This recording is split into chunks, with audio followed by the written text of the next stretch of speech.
Ketina Masomera aorganiza GoFundMe ya Molesta Mashopane musikana akaurawa kuChiki Tiger uKempton Park neshamwari yake musure mekunge vanetsana about 100 rand patouchline. Welcome to channel, please don't forget like and subscribe. So Molesta Mashopane akashaika asiko zvino nyaya yake ichiri kuinvestigatewa nemapurisa, which gives people like 15 days until the service takes place musi wa 7 December 2024 kana mapurisa apedza kuverengedza nyaya yake. So the sister anonzi Foster Mashopane akagadzira GoFundMe, but iye since asiko ku UK akakonewa kuiita. So Ketina is organizing this fundraiser yakanze, hi, my name is Foster Mashopane, to organize a fundraising appeal on behalf of the Mashopane family.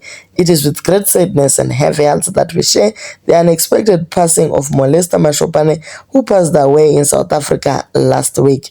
The funds raised will help to ease the financial burden during this incredibly difficult time, covering my funeral cost expenses and transporting muviri wake from South Africa to Zimbabwe, where she will be laid to rest. Every contribution, no matter how small, ichaenda towards comforting family ya Molesta as they try to move forward in the wake of this tragedy. Molesta's kindness, intelligence, and dedication touched so many lives. Now we have the opportunity to give back and honor her memory by helping those she loved the most. Thank you for your support. So far pane vanhu vashoma vabvisa mari ende pangobuda 100 euro. Target yacho i 3,000 euro. So ndo zvaiswa na Ketina yakati vedwe, I'm supporting fundraiser iyi pa GoFund. If you can, consider supporting by donating or sharing link racho. Every bit of support makes a huge difference.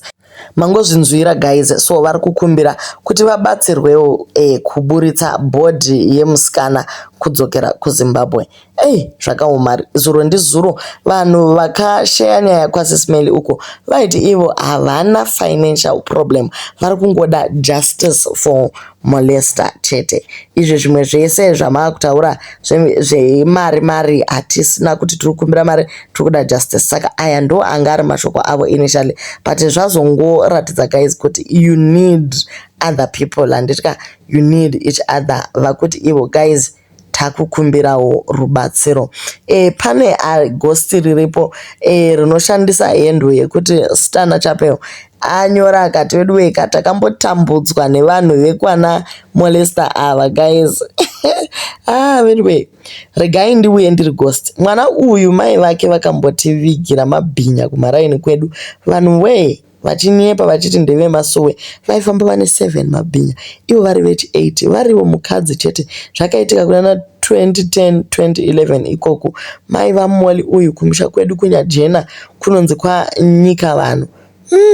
Ngaazorora hake, asi mai vakeka Mwari ave navo. And pakatombonyangarika vana vakati one day nekuda kwamai vake iyeyu uyu moli uyu aitosiwa mushopu achitengesa, mai vachienda nemabhinya avo. So ndo zvauyawo mumastreets umu kukanzi aiwa mai vake vanga vasiri saint zvachose, vaitombobatsirana nemabhinya vachiba vana vachitengesa. Guys, aya ma-allegations ari kungobudawo, ende munhu wacho since achiuya ari ghost zvinonetsa kutevedzera. But anyway, since aburitsa madetails ekuti kumusha kwavo kunyajena, ataura zvakawanda zvinoratidza kuti vanotozivana nema-villages and all. So it might be true, it might not be true, but anyway, hazvinei hazvo nezviri kuitika paground right now. For now, nyaya hombe iripo ndeyekuti Molesta aende kuZimbabwe guys, anovigwa.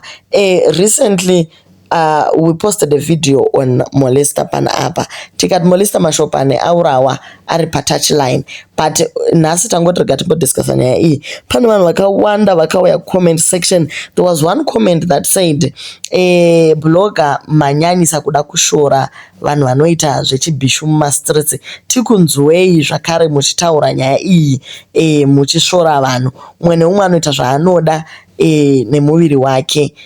kuti mhuri yake irarame. Hatisi kuti kwai tiri kutora masides. Kana makateerera blog racho iroro or the video until the end, it was saying kuti guys, we could have prevented this if we made an honest living.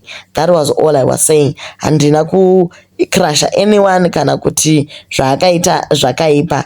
Ndakataura wani ndikati ndo nzirawo yaangawana yekuraramisa mhuri yake semunhu ane mwanawo anga achinoita kuraramisa vana, semunhu ane vaberekiwo anga achinidhawo kuraramisawo vabereki vake. Hatina kuti zvakaipa, ndo zvandakataura paya ndikati hatina kuti zvakaipa kana kuti zvakanaka. Tiri kungoti no one deserves to die based on bishu here kana kuti small house kana kuti akaura nababa ava kana kuti tiri kungoti munhu wese ane right to upenyu.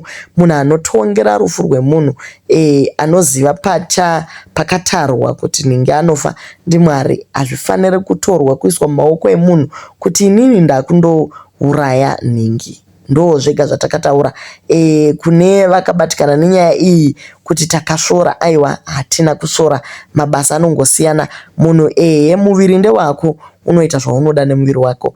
Asi todzokera zvakare kasi kuti takakuriswa samaKristu tikanzi hatifanire kuita upombwe.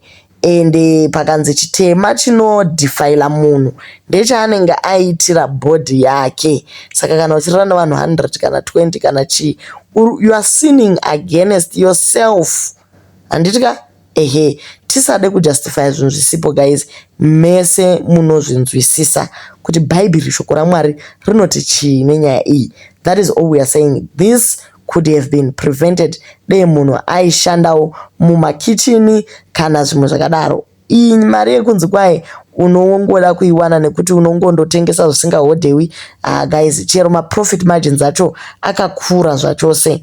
Ndo zvinozoita kuti munhu asvike pakundokwereta 100 rand yekubhadhara pekurara. Kuvarume vacho vari kubhadhara ma5 here. Kana business risingagone kuzvisustain, remember business harihodhewi anything. Saka iwe chako kutenga maybe zvinhu zvinenge vana gaina gadi zvekugeza nemaperfume ekunhuhwirira netumabhamshot half the time kavanhu vanenge vakangoshama. Saka kana business risingagone kuzvimaintaina kuti unowana 100 rand yako yekundobhadhara pacho paofisi pauri kundoshandira, zvinobatsirei? Ndo patinozosvika pakudai kuti musikana akafira, isoja karakafira kuhondo, asika soja harina polisi. Zvaita kugwana ndodo zviya kuti guys, tsvakaiwo mapolicies nezvimwe zvakadaro mubatsirike.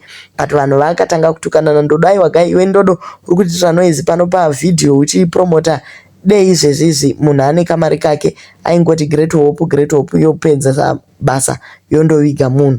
Handitika guys. So musarege kukomenta guys. Macomments vaya they are very constructive. Hatisi kumakriticize but tiri kungoti tionesaneka sevana vanobva vese kuchinyika cheTipoti. Imikani zvakaoma, regai timbo dai naika titsvage mari mumastreets mumakauma.